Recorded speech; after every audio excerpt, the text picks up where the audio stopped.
Alors que Dembélé et Doué se sont blessés plutôt gravement, 2 déchirures, une au mollet et une au niveau de l'ischio, on doit donc se poser une question du côté du Paris Saint-Germain. Comment jouer sans ces mastodontes, 2 joueurs qui sont à la fois le futur Ballon d'Or et aussi le meilleur jeune joueur de la Ligue des Champions? Bienvenue dans cette nouvelle vidéo. Alors déjà, la première chose, c'est que Dembélé sera absent jusqu'à la prochaine trêve internationale. Donc ça nous ramène jusqu'à après le match contre Lille. Entre-temps, on va avoir le match face à Lens, le match de Ligue des Champions face à l'Atalanta. Ensuite, on aura le Classico contre Marseille. On enchaîne juste ensuite face au Barça pour la deuxième journée de Ligue des Champions. On a un dernier match plus light contre Auxerre et ensuite c'est la trêve. Si Doué reviendra sans doute autour du match du Barça, peut-être un tout petit peu avant ou peut-être un tout petit peu après, Dembélé c'est sûr, il est forfait. Ça va donc nous faire pas mal d'absents, des absences de longue durée, un effectif qui va devoir être largement remanié. On l'a dit, durant le mercato, il n'y a quand même pas eu énormément de recrutement, que ça soit offensif mais également autour du milieu de terrain. Là, non pas qu'on en paye le prix parce que c'est absolument pas de notre faute, il faut le rappeler, Deschamps c'est un petit peu un terroriste sur ce coup-là, il nous a vraiment mis dans une situation catastrophique, mais évidemment il faut trouver des solutions. La bonne nouvelle, c'est qu'on en a. Alors déjà, à l'échelle du court terme, on a le match contre Lens. Là, ça va être un vrai casse-tête parce que tous les blessés y sont. Mais on a aussi Mayoulou, sur qui on ne peut pas compter. Alors, on sait que c'est un milieu de terrain, mais il joue plutôt milieu offensif. Il a même eu pas mal d'occasions de jouer buteur. Et vraiment, Luis Enrique, on sait que c'est un joueur qu'il apprécie. Il aurait totalement pu le tenter en numéro 9. Bon, là, il y a une chose à dire déjà. Le côté faux neuf, où on aimait avec Dembélé, qui faisait beaucoup de dézonage. Là, ce sera peut-être pas la meilleure option. On a un Gonzalo Ramos qui fait un super début de saison. Et bien c'est l'occasion pour lui de prendre confiance, de prendre du rythme. Je sais pas si Luis Enrique aime tant ce type de profil, on sait que pas exactement puisqu'il a toujours aimé les joueurs qui bougeaient beaucoup et les numéros 9 un petit peu à l'ancienne. Bon, on sait que c'est pas vraiment ses appétences prioritaires, mais là, puisqu'il y a un absent, autant profiter de ses capacités. C'est un joueur qui peut marquer pas mal de buts, il est assez réaliste, il est plutôt connecté au jeu. C'est pas le joueur le plus maladroit qui soit en termes de numéro 9. À gauche, on aurait toujours Barcola et à droite Kvaratskhelia ou l'inverse. De toute façon, il y a toujours de quoi dézonner. On a le milieu de terrain assez classique. Là, pour le coup, on n'a pas trop de blessures. Alors, on a Fabien Ruiz qui est quand même pas en super forme, mais c'est pas très grave.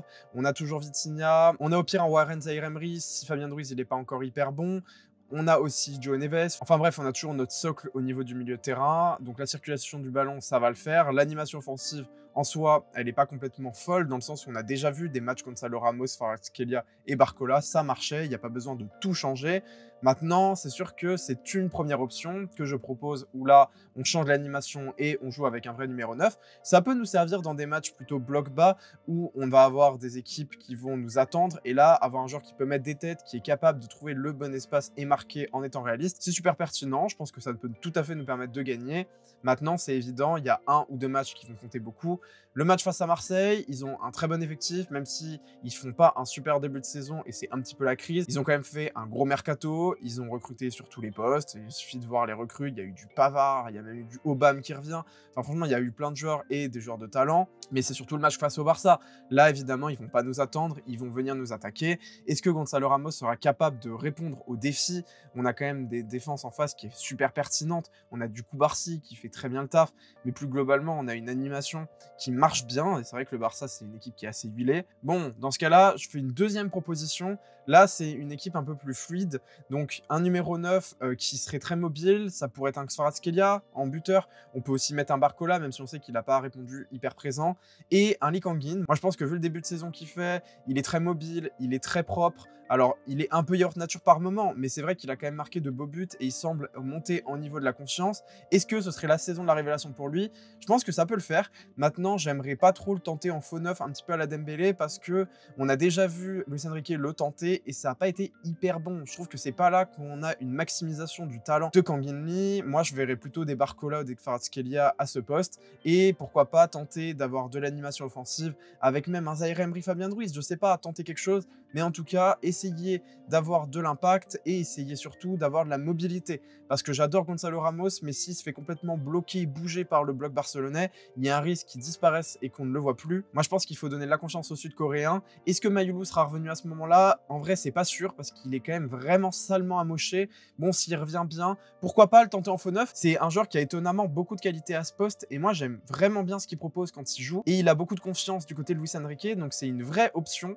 Maintenant, il va falloir être très clair. Là, il y a quand même des absences de taille. Il faut se dire qu'en Ligue 1, ça va le faire, ou en tout cas, on doit y arriver, puisque même si Marseille, c'est une très bonne équipe, on reste un ton au-dessus et on a une équipe huilée.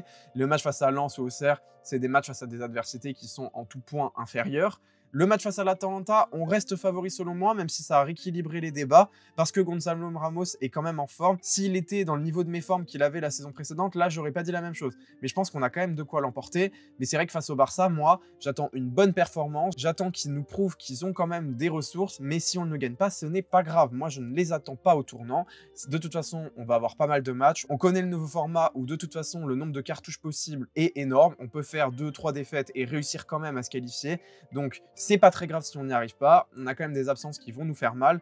Moi, je remets encore une fois la faute sur le staff de Bleu. Et on a appris par la lettre récente sortie par Jamel. Lui, vraiment, je sais pas comment c'est possible. C'est un infiltré du club, mais qui on avait informé bien en amont qu'il y avait des inquiétudes sur les niveaux physiques de Doué et de Dembélé. Il y a aussi des gens qui nous disent que dès la 20e minute, Doué avait un pépin physique et il a quand même continué à le faire jouer avant de le remplacer. Le remplacer par qui? Dembélé, qui s'est plaint du fait qu'on lui avait pas trop demandé son avis. Enfin, franchement, c'est vraiment n'importe quoi. Mais pour en revenir au cas du Paris Saint-Germain, là, pour le moment, je pense qu'on peut encore faire face, mais attention, parce que si on a le moindre blessé en attaque, on va être dans une initiation qui va être excessivement compliquée. Il va aussi pas trop falloir que les blessures s'enchaînent, que ça soit pour Nuno Mendes ou Hakimi, parce que c'est deux joueurs qui ont aussi un énorme défi physique, qui jouent énormément de matchs, avec toujours des courses de tous les côtés, et ils sont extrêmement importants dans la capacité du PSG de se déployer pleinement, d'exploiter la largeur du terrain, et finalement d'apporter du danger au niveau des cages adverses. Donc là, on a déjà une animation qui est amputée, et il va pas falloir qu'il y ait plus de sang coulé. Merci, j'espère que vous avez apprécié cette vidéo. N'hésitez pas à la partager, à liker et à vous abonner. Salut!